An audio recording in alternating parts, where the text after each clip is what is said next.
Selamat datang di podcast Titik Temu, tempatnya bincang-bincang anak sekolahan.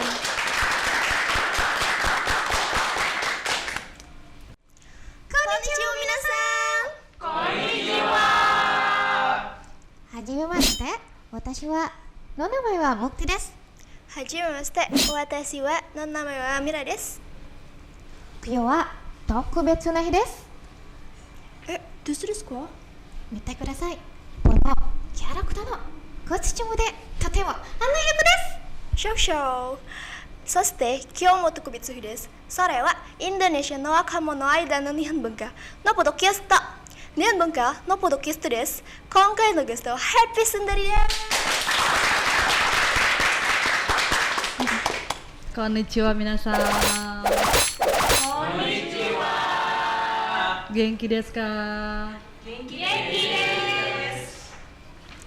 そして今日のボードキャストの話題は日本のファッションや言語やトレンドやコスプレなどに関わることに話させたいと思います。Halo Sensei. Halo juga. Bagaimana kabarnya hari ini? Alhamdulillah baik-baik saja. Watashi wa genki desu. Ada kesibukan apa hari-hari ini? Hari ini sibuknya masih ngajar ekskul di beberapa sekolah, masih pulang pergi Jepang juga, dan masih prepare untuk Japan event di beberapa produk.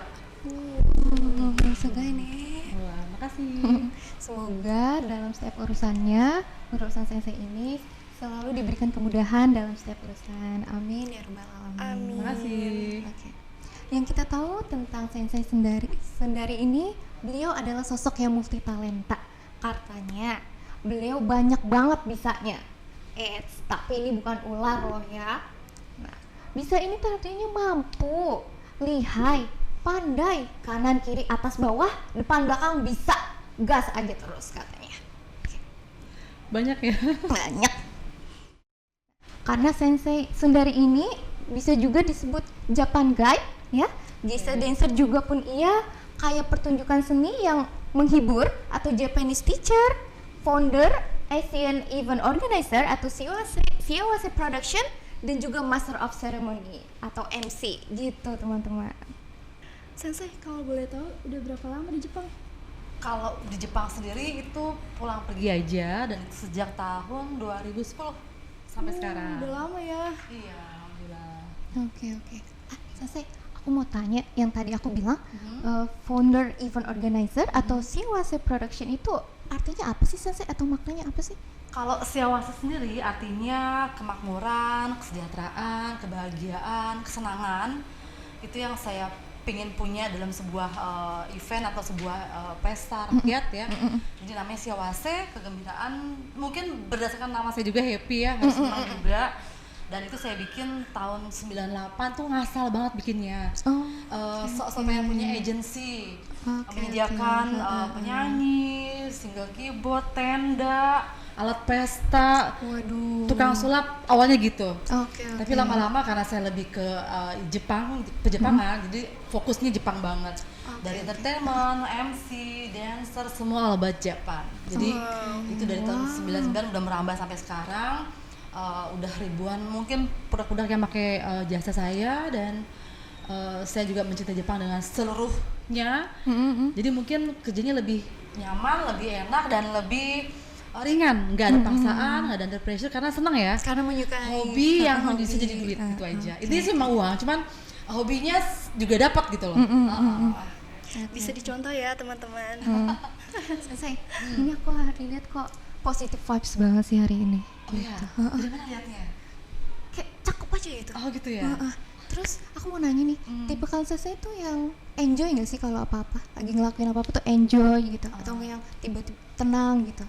Saya orang yang agak moody sih, kalau berdasarkan kalau belum bicara ya. Kalau misalnya agak-agak sedih, agak-agak gimana-gimana, saya agak-agak nggak bisa keluar ekspresinya. Tapi untuk kerja harus full karena profesional kan. Itu harus maksimal banget, dan harus mengerti lobbynya seperti apa, dan lebih ke moody juga sih. Itu aja sih. Nah, katanya Sensei suka gym ya sama traveling ya? Suka apa? Gym sama traveling. Oh iya betul. Oke. Nah, Misalnya Sensei itu udah beberapa kali ke negara. Yang aku tahu sih udah 50 countries ya atau negara itu yang saya udah tujuin. Itu berdasarkan dari pengalaman guide saya, awalnya Jepang. Jepang karena bisa bahasa Jepang jadinya dilamar dalam sebuah saya bikin sendiri untuk Jepang. Dari teman-teman sendiri yang mau ke Jepang siapa aja, saya yang nge-guide-in, saya yang bikin acaranya. Tapi sebelumnya saya pernah ditunjuk sama Japan Embassy, Kedutaan Besar Jepang. Itu yang pertama kali memberangkatkan saya ke Jepang. Oke. Dari program Study Exchange Genesis itu saya bawa 10 siswa ke Jepang dari sebuah sekolah negeri di Jakarta Selatan. Sebagai supervisor, itu ada kita 8 sekolah awalnya, dan ternyata awalnya itu dari Hokkaido School ke sekolah kita sebagai hostnya. Dan ternyata sama embassy itu ditantang, diadu di host yang bagus yang mana. Akhirnya kepilihlah sekolah saya dan berhak pergi ke Jepang dan bawa 10 orang yang terbaik dari sana. Dan kita bicara dengan banyak banget anak-anak sedunia, mungkin ASEAN ya, se-ASEAN gitu. Dan sampai sekarang masih dipercaya juga. Akhirnya saya bikin perusahaan kecil-kecilan dan lama-lama ada sebuah perusahaan travel beneran yang memang melamar saya untuk jadi guide-nya karena bisa bahasa Jepangnya aja. Waduh, keren banget ya itu teman-teman. Oke. Ada yang mau ditanyain atau kepo gitu? Tadi udah dibahas sama Aku Sensei. kepo deh, kan Sensei ini kan bisa bahasa Jepang ya. Kalau bisa bahasa lain bisa nggak? Kayak Inggris atau? Oke, saya pasti bahasa Korea, bahasa Perancis, Wow, dan pasti bahasa Cina. Karena asalnya emang suka bahasa. Dulu di SMA memang ambil sekolahnya ke sekolah bahasa. Kita belajar bahasa Arab Melayu kuno, bahasa Perancis, Jepang juga ada, Cina juga ada, dan malah awalnya saya pengennya bahasa Cina. Oh, bahasa Cina. Karena dulu suka banget sama film-film Cina, film-filmnya si Jackie Chan, Jackie Chung, Leon Lai, Adam Cheng, dan lain-lainnya. Akhirnya seneng banget ya sampai keterlaluan sampai beli buku bahasa Cina. Oh ya.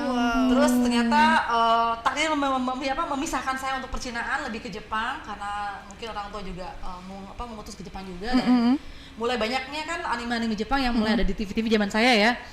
Zaman dulu udah ada Senseiya, Sakura Shinchan, Doraemon. Jadi suka dengan lagunya, senang sama bahasanya.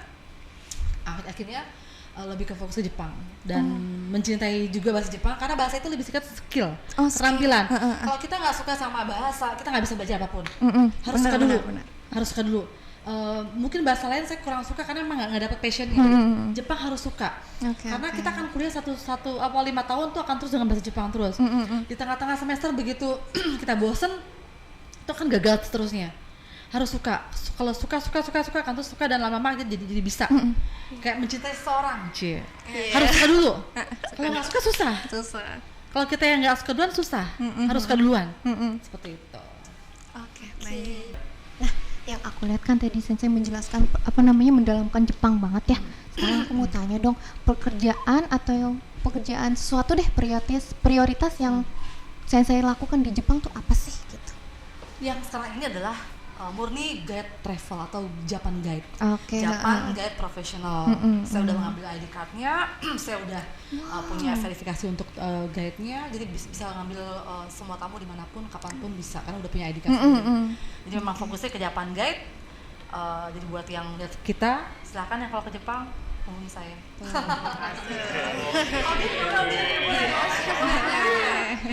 Yang tepuk tangan paling bagus saya jadi ke Jepang nanti.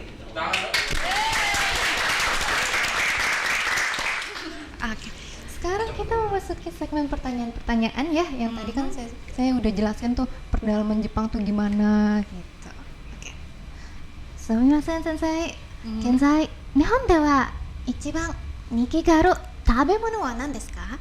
Nihon de ですね、食べ物が、寿司とかラーメンとかでも別々の町が例えば大阪はお好み焼きとか焼き鳥とか東京でラーメン広島でカニjadi banyak banget favorit makanan Jepang. Saat ini kita lagi bahasa Jepang, makanan Jepang ya. Kalau lagi bawang-bawang gitu ngerti nggak ngomong apa? Ya ngerti.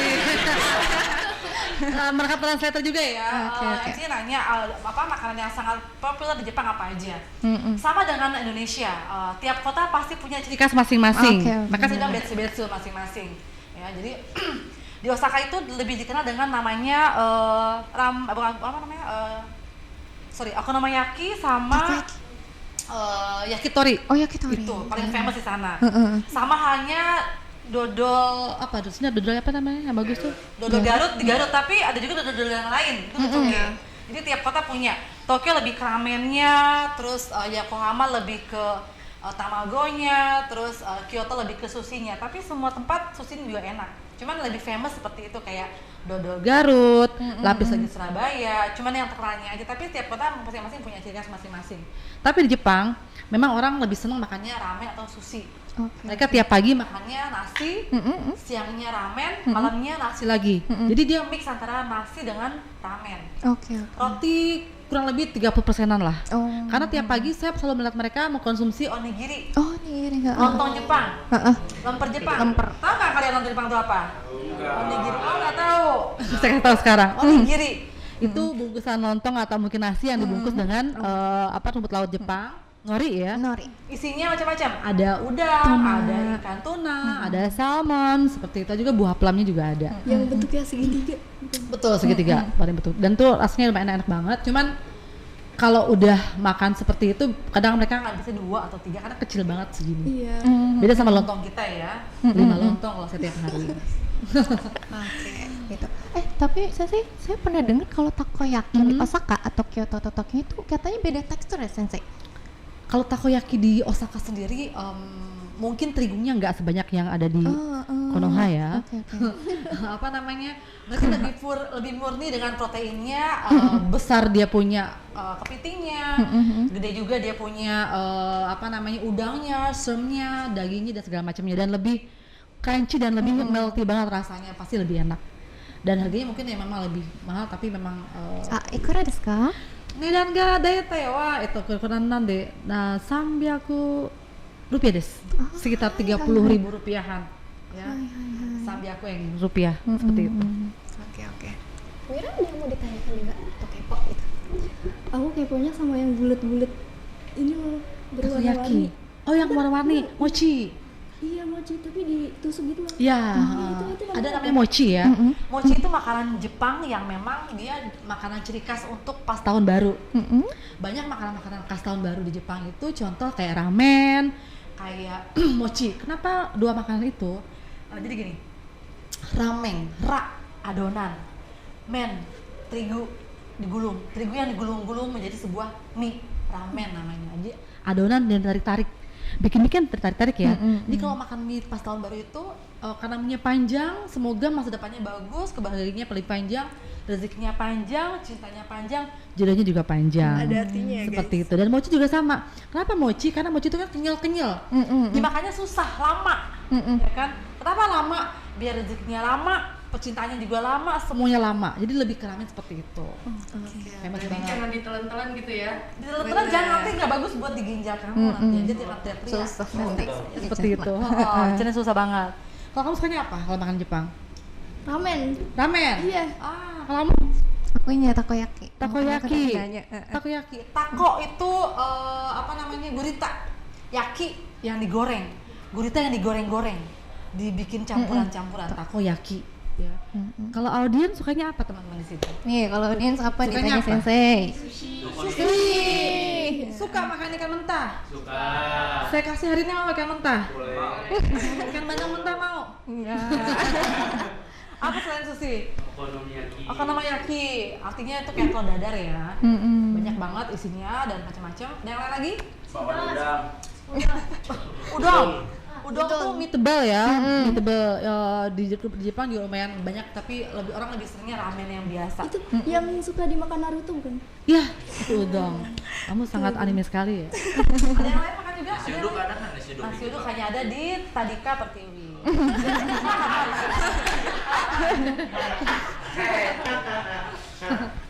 Oke. Sekarang kalau mau lihat Jepang tuh ternyata banyak banget ya fashion-fashionnya. Nah sekarang tuh fashion yang diminati oleh anak muda Jepang tuh apa sih Sensei? Kalau fashion Jepang sendiri, mereka lebih kiblatnya ke Amerika. Amerika. Mereka masuk lebih ke- seneng ke style Amerika style. Oh, Amerika style. Harajuku style-nya ada, cuman dia per event. Nggak tiap hari dia pakai berbaju Harajuku. Karena Jepang kan punya 4 musim ya. Iya. Musim dingin, musim gugur, musim panas, musim semi. Mm-mm. Dia akan berfashion mengikuti musimnya. Mm-mm. Kebanyakan orang yang berfashion seperti ini mungkin pas lagi musim summer, musim panas. Dan kebanyakan juga acara-acara Jepang sendiri memang adanya di musim panas, dan mereka akan berharajuku, akan berbaju dengan seperti kayak kayak gini. Tapi kalau untuk buat fashion sendiri mereka lebih simple. Oke. Kayak summer kemarin mereka lebih pakai rok-rok panjang terusan. Terus pakai kalau cowoknya lebih kayak baju celana segini, celana pendek selutut. Perempuannya hampir mereka menjaga aurat banget. Oh, juga Sangat syar'i. syar'i. Jadi mereka benar-benar pakai lengan panjang, nggak sampai yang maaf ya, aurat banget enggak. Karena sebenarnya summer ya. Cuman lebih tipis aja. Dan lebih tipis aja. Jadi yang mungkin berbaju terbuka mungkin hanya turis aja. Oh, turis. Jepang pun juga sama, dia akan risih kalau bajunya terlalu terbuka, maaf, tumpah atau kependekan tuh sama. Mereka juga risih, nggak mau kayak gitu. Lebih mengutamakan kenyamanan. Kenyamanan yang penting dia nyaman, dan kalau emang keringetan dia cuma pakai kipas yang pakai elektronik kayak gitu. Terus minum es aja, minum dingin. Cara pendek jarang saya lihat. Oke. Jarang banget saya lihat. Mereka lebih sopan. Oh, ternyata tuh gitu ya teman-teman, lebih Iya. sopan, nggak yang apa yang kita pikirin tuh yang gimana untuk cosplay itu gimana kan enggak gitu. Mereka hanya cosplay pada saat waktunya, misalnya bergaya sexy dress ala mungkin nggak tahu siapa nama tokohnya. Ya hanya itu saat itu aja. Setelah itu diganti baju, pakai jeans lagi, pakai kemeja lagi, atau mungkin pakai terus baju lagi. Dan mereka nggak vulgar, nggak murni ngeliatin semuanya, nggak seperti itu. Sensei, kalau kimono itu buat perempuan ya? Kimono laki perempuan oke, masih masuk dia. Itu biasanya dipakai di daerah mana atau Kalau kimono kan ciri khasnya baju Jepang ya. Iya. Jadi mereka itu hanya pakai kimono itu hanya untuk acara-acara tertentu, pernikahan, acara seijensiki, acara kedewasaan di Jepang. Itu namanya kimono. Pakainya bahan sutra yang memang lebih berat banget, yang dipakai para geisha juga. Tapi kalau yang musim panasnya pakainya yukata. Oh, yukata. Kimononya lebih katun, kayak bahan kamu kayak gitu. Lebih katun.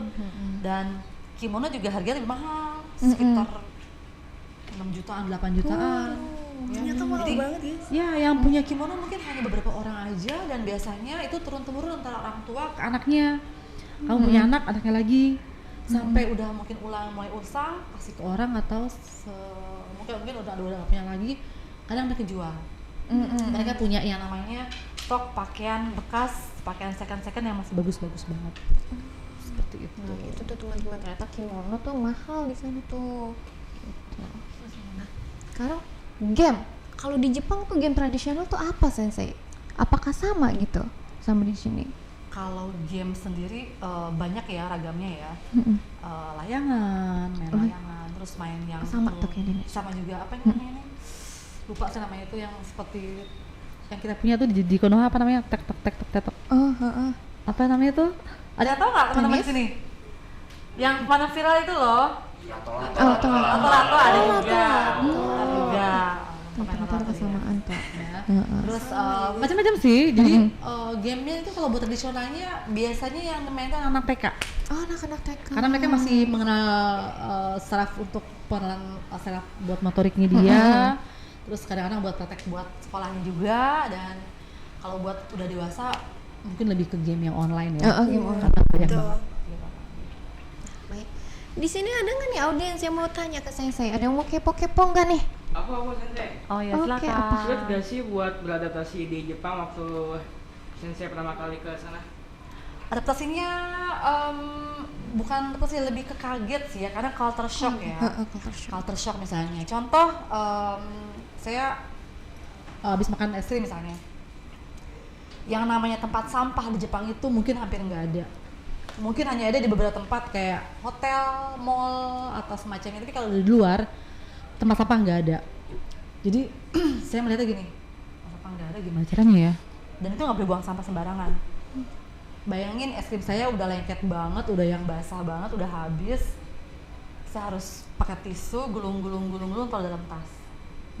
sampai nemu tempat sampah di toilet atau di hotel. Jadi untuk adaptasinya mungkin kagetnya seperti itu. Kok nggak ada sih? Mungkin orang-orang yang baru gini, oh sampah nggak ada ya? Buang aja. Begitu kita ngebuang sampah di Jepang sembarangan, itu ada 1000 CCTV ngeliatin ke kita. Berasa punya mata-mata Tuhan dan itu malu sendiri. Malu sendiri. Saya hampir kayak maling yang misalnya kalau cuma buang pagi doang. Itu kayak nggak enak banget. Kayak dosa besar gitu loh. Jadi akhirnya berusaha mungkin ngambil tempat sampah, ya buangnya nanti kalau udah ketemu di hotel atau semacamnya itu. Di sana itu budaya malunya tinggi banget. Jadi kalau kita buang sampah, orang Jepang akan menegurnya nggak yang gini, hei jangan buang sampah sembarangan ya, atau hei mata lo, enggak. Dia akan cuma bilang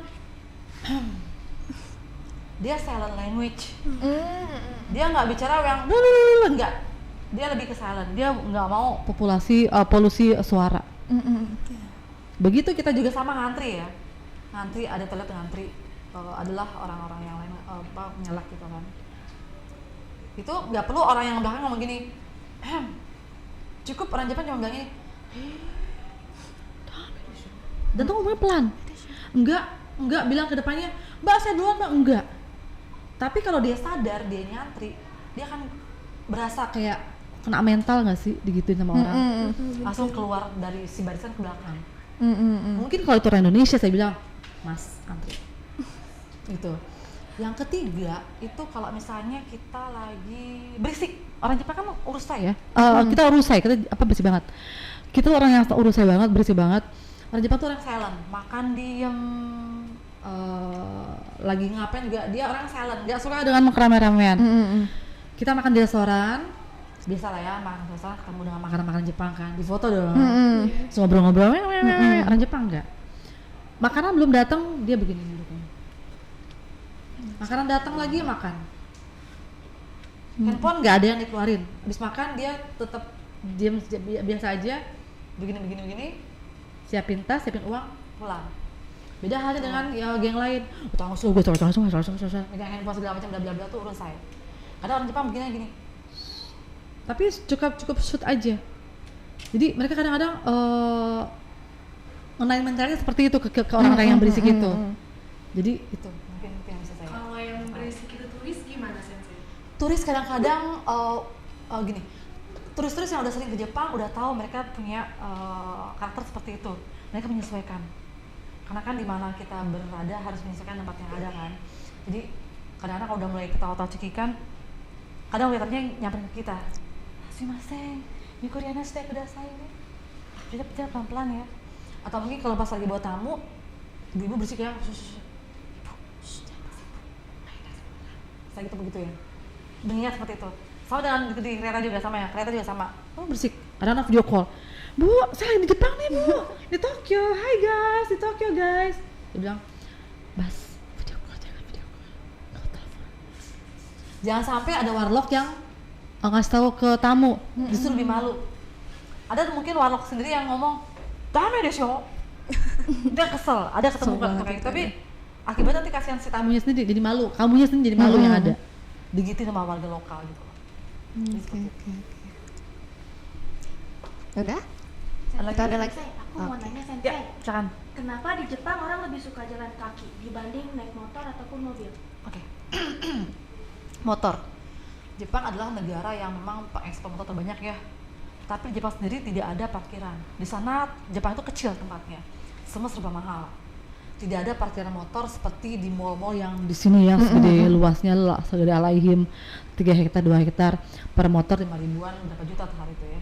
Di Jepang nggak ada motor, mereka pro kontra. Dulu pas zaman awal motor ada, itu pro kontra ibu-ibunya di Jepang. Dia nggak mau anaknya nanti jatuh, anaknya nanti balapan liar, anaknya nanti kena apa-apa. Jadi pro kontra, akhirnya kontra yang menang. Satu juga kita nggak punya lahan buat parkiran. Akibatnya motor-motor di-share ke Vietnam, ke Cina, ke Indonesia. Kita yang malah punya motor, mereka malah enggak. Motor di sana hanya untuk yang ngantar-ngantar makanan aja, yang buat kayak GrabFood atau semacamnya. Jadi dan satu lagi untuk jalan, mereka memang sering jalan, melatih kesehatan juga, dan mereka lebih memakai transportasi untuk kemana-mana naik kereta lebih murah ya. Semua lapisan makanya naiknya kereta. Dan kenapa jalan, mereka melatih jantung mereka biar sehat. Karena makanan yang dimakan tuh harus dibuang dengan kalori yang bagus. Dan mereka itu adalah sosok manusia yang sangat mikirin tentang body. Maaf ya, mereka tidak mau punya badan yang kelebihan berat. Itu bagi mereka malu banget. Jadi makan pun, segambreng makan pun, sebanyaknya mangkok ramen kamu makan, harus dibuang kalorinya. Hari ini aku ngaca dengan badan yang seperti ini, besok juga ngaca dengan badan seperti ini, nggak mau yang begini lagi. Jadi usahakan dia harus jalan, ngebuang kalori makan yang banyak, yang ada. Karena mereka kalau udah makan sushi, makan ramen, itu numpuk 10 piring, 16 piring, 7 piring. Karena makanannya memang banyak dan memang akan dibuang pas jalan. Dan memang body mereka memang slim, pengen seperti itu terus, nggak mau kelihatan lebih banyak, lebih gede. Mereka punya budaya apa ya namanya, lebih fokus ke fashion juga. Jadi jalan adalah memang terbaik buat mereka, sama naik kereta dan sepeda itu banyak banget itu. Karena dari rumah ke sekolah itu mereka jauh banget ya. Anak-anak TK juga pakainya sepeda atau mungkin naik kereta juga. Jadi memang lebih simpel transportasinya, kereta lebih murah dan jalan kaki. Tidak ada Gojek atau semacam apapun. Saya kalau di Jepang mau nggak mau tuh jalan kaki, sebisa apapun. Tapi karena di sana fasilitasnya bagus, jalan juga mulus dan rata, jadi enak aja ya.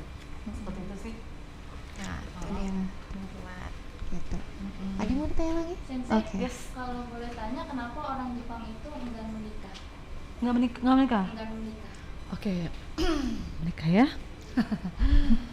Oke, baik. Pacaran aja mereka berpikir 2-3 kali. Mereka, buat laki-lakinya mereka cenderung bukan orang-orang yang mudah fall in love, mudah bilang kangen sama orang, mudah bilang miss you sama orang. Kalau nggak kangen banget, kalau nggak cinta sama perempuan atau lawan bicara, dia nggak akan bilang I love you too atau I miss you too. Susah bilang cinta. Buat pacaran pun masih mikir. Kenapa mereka nggak pacaran? Mereka nggak mau fall in love, mereka nggak mau patah hati, nggak mau nunggu-nunggu SMS atau chat yang berhari-hari 24 jam nggak dibaca, cuman diliatin doang. Emang koran ya diliatin ya. Sedih tau nggak? Hati ini sedih. Kok curhat saya?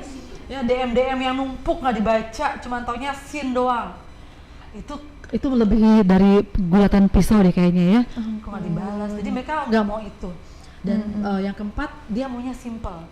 Yang kelima, dia maunya uangnya dipakai buat dia sendiri. Karena pacaran di Jepang itu kadang-kadang betsu masing-masing. Uangnya buat bayar dia gitu loh. Jadi pergi pulang kencan pun kita nggak nganterin perempuannya sampai rumahnya dia, sampai dah sayang, enggak, sampai stasiunnya doang kadang-kadang. Jadi kebanyakan teman-teman atau perempuan-perempuan Jepang yang seksi-seksi, cantik-cantik, tanya punya pacar apa enggak? Pasti bilangnya nggak punya. Nggak mau patah hati, males ngapa-ngapain, males nunggu-nunggu yang enggak, males cemburu. Betapa nahan cemburu itu susah banget guys. Ya, dan kenapa juga nggak menikah? Mereka pengen bebas, nggak mau terbelenggu sama anak, nggak mau terbelenggu sama mertua dan lain-lainnya. Simpel aja, rumah kantor. Kalau perlu teman tinggal bayar, ada penyewaan teman di sini, ada penyewaan pacar juga tinggal bayar. Terus kalau mau mereka kebanyakan temannya dengan pet, kucing, anjing, ya seperti itu. Tahun baru kamu ngapain Kenji? Sama kucing, happy sama bir. Udah, dia punya uang banyak, dia yang sihir. Tinggal panggil perempuan bisa, tapi nggak mau, karena emang nggak mau. Bukan karena dia belok kanan ya, dia laki-laki ya, dia memang normally. Tahun baru lihat di luar ada kembang api, nembir, sama kucing, ngeng, terus tidur. Kalau saya ngapain? Saya ke Disneyland, saya ke kafe di Jepang, karena saya pikir rame, ternyata biasa aja. Dan untuk mereka, kalau misalnya maaf ya, untuk yang dewasa kalau misalnya mau berhubungan atau semacamnya, maaf ya, tinggal manggil atau tinggal nunjuk aja mbak bawa pulang ke hotel, bayar, selesai. Mau buat pacar? No, seperti itu. Buat nikah juga mereka kadang-kadang kalau udah mulai berumur baru mungkin menikah. Itu mungkin baru yang terpikirkan, oke deh gue nikah deh. Tuh yang benar mateng ya. Mateng banget, malah kematangan kayaknya ya. Dan kematangan. iya, dan di sana kalau udah menikah dengan orang Jepang atau semacamnya, gaji harus masuk ke istri semuanya. Betul. Udah siap belum punya uang masuk ke istri semuanya? 100% ya. Jadi suaminya kalau pulang pergi kerja itu dikasih sama istrinya uang per hari. Ini 1.000 yen buat kereta sama bento makanan nasi untuk mereka Di kantor. nggak ada yang makan mie ayam, ramen di koperasi, di kaki lima, abang-abang apa itu Bang Ali, nggak ada. Semua makan dari makanan istrinya. Ya. Jadi betapa dia menyerahkan segala kehidupannya, uangnya buat keluarganya itu murni ke istrinya. Andai dia punya uang lagi pun itu mungkin uang laki-laki atau semacam kayak uang bonus kantor yang nggak dikasih ke istrinya. Biasanya ya buat karaoke, kadang buat judi, seperti itu. Jadi mereka juga seperti itu. Jangan pernah berharap untuk yang fall in love sama orang Jepang. Mereka juga orangnya agak-agak cool kan. Cool banget. Cool, pingin. Kurang apa namanya, kurang hangat, kurang terbuka. kurang terbuka juga. Beda dengan mas-mas di tadi kayak Pertiwi atau di Depok ya. Halo sayang, udah makan belum? Buaya darat itu. Emang makan nasi? Emang kamu mau makasih makanin beras sama saya? Emang minumnya nggak ada? Nggak ada kayak gitu. Makan yuk, minum yuk. Jepang gitu. Makan yuk, minum yuk. Udah makan belum? Emang dengan bilang udah makan kamu seneng? Bahagia, itu udah ada terbang-terbang. Enggak. Ya di Jepang cuma bilang makan yuk, sana yuk, sini yuk. Seperti itu. Ya, nggak ada yang Tapi kalau boleh. di sana dibayarin nggak? Enggak, betsu-betsu masing-masing. Masing-masing. Masing-masing. Jadi kalau ketemu dengan pria Jepang, Ya harus mentalnya harus bisa diatur aja. Oke. Ketemu orang yang cool, dan dia tidak akan yang namanya kasih-kasihan sayang-sayang di dalam bis, di taksi, Tuh. di pohon, Anti di banget. semak-semak. Budaya malunya tinggi banget. tinggi banget. Nggak mau di sekolah, mungkin di ujung belakang kantin. Di belakang semak-semak, gerobak apa itu enggak. Kalau mau sekalian langsung di maaf ya, hotel. Oke. Maaf. Memang dia makanya saya bilang dia kelihatannya ke Amerika banget, agak free. Suka ke hotel. Jadi nggak rempong. Semak-semak, ditemukan di Wakanda, ketemu di ini di Cilokan lagi begitu-gitu enggak. Di mobil goyang-goyang. Iya.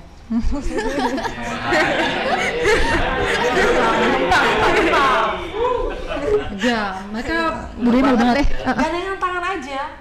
Saya depan-depanan sama kamu kayak gini, perempuannya di sana lagi di sini. Karena cowoknya ganteng ya, saya punya mata normally kan, saya lihat begini dong. Terus ceweknya tuh yang kayak gitu-gitu kan. Terus cowoknya tuh yang keluar gini.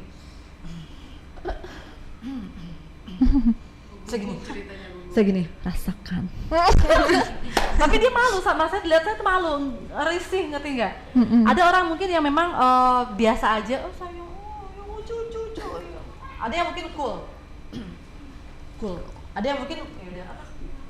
Kenapa matanya? Oh, matanya itu ya kotor ya.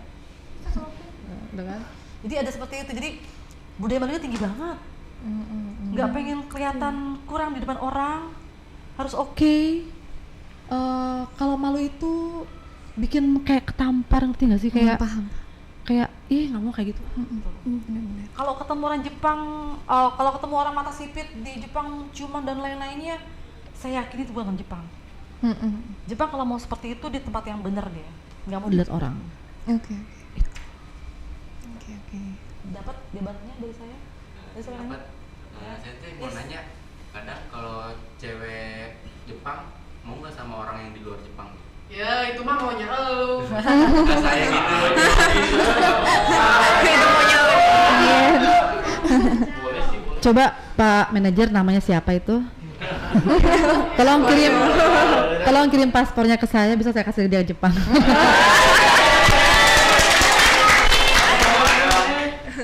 Perempuan Jepang sangat suka dengan laki-laki Indonesia.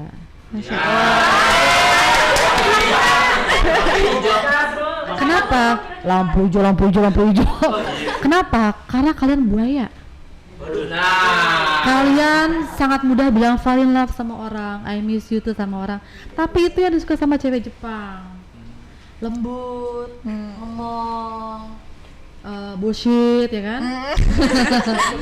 Omong Jadi, kosong. omong kosong betul. Jadi mereka kalau pacaran emang kaku ya. Kalau Jepang kan jujur ke Indonesia lebih hangat, lebih Indonesia banget, lebih kamu kenapa gini nih, kurangnya apa? Disayang. Mungkin kita Asia mungkin lebih ke hangat kali ya orang-orangnya ya. Indonesia orang Jepang suka dengan Indonesia. Contoh kenapa saya bilang seperti itu karena teman saya Indonesia dan dia disukai sama 5 perempuan Jepang. Waduh. Sampai dikejar-kejar. Dikejar-kejar karena teman saya juga orangnya nggak bilang cinta, tapi orangnya ngomong dan baik hati gitu kan. Sampai dia ngasih bento, ngasih nasi ke teman saya. Waduh. Tiap siang ada 5 bento di depan mukanya dia. Dari Arumi, Markona, Maimuna, Rika, Tika. Itu 5 makanan ya. Dia bingung, ya ampun ini dari siapa itu, kok banyak banget. Karena sebagai cinta kayak gitu, perempuan Jepang kalau udah suka kayak gitu, maaf ya agak hiper. Seneng. Hyper, bucin banget. Agak bucin juga mungkin kalau udah pacaran mungkin itu banget. Tapi memang kalau pacaran bucin parah ya, Bucin sering banget ya, kayak gitu. Dan akibatnya ya mungkin orang Indonesia yang mencintai juga ya alhamdulillah bagus, oke bagus banget ya. Di sana itu kebanyakan emang orang perempuannya lebih banyak dari orang Jepang, 1:10. Oke. Cowoknya dikit banget. Jadi kamu bisa punya untuk kans ke Jepang dengan perempuan Jepang, fall in love dengan dia, nikahi dia, punya anakin dia. Nanti kamu akan dapat asuransi segala macam, pajak dan tax segala macam. Itu bagus banget buat anakmu dan lain-lainnya. Di sana sangat kurang yang namanya SDM para pekerja atau manusia-manusia yang memang dibutuhkan Jepang. Karena orang Jepang tuh dikit banget. Benar. Saya nggak bilang mereka menghilang karena gimana ya. Setelah setiap tahun kita berfoto keluarga 5 orang, besok akan cuma ada 4 orang, 3 orang. Maaf, mungkin ada yang meninggal atau maaf dia memang pergi. Perginya menghilang biasanya gitu. Perginya mengekspor negara lain atau semacamnya. Jadi akibatnya habis. Pernah dengar kan di Instagram yang orang habis di Jepang cuma ada sekolah cuma 2 orang, satu desa cuma ada 1 orang. Karena emang nggak banyak orangnya. Jadi di Jepang tuh banyak orang-orang yang memang bekerja di sana. Jadi silahkan kalian yang mau ke Jepang, silahkan ikutin casting dengan LPK Jepang yang di sana. Kalau memang senang sama perempuan Jepang, Silahkan. sayangi sepenuh hati. Saya Bisa. sangat mendukung sekali karena mereka juga suka dengan orang Indonesia ya. Dan tapi kalau udah disukai sama orang Jepang, mereka akan ini banget loh ya, akan apa namanya itu istilahnya, cemburuan pasti udah pasti. Cemburuan, Apa sih kalau udah kekang, bukan kekang, saking sayangnya jadinya posesif. posesif. Mau kemana? Sama siapa? Video call, tips segala macam. Tapi dia setia banget, banget. Oke. Gitu. Ya, kamu Jadi mau daftar? Iya, Irul ya. Ada yang mau nggak nih senseinya?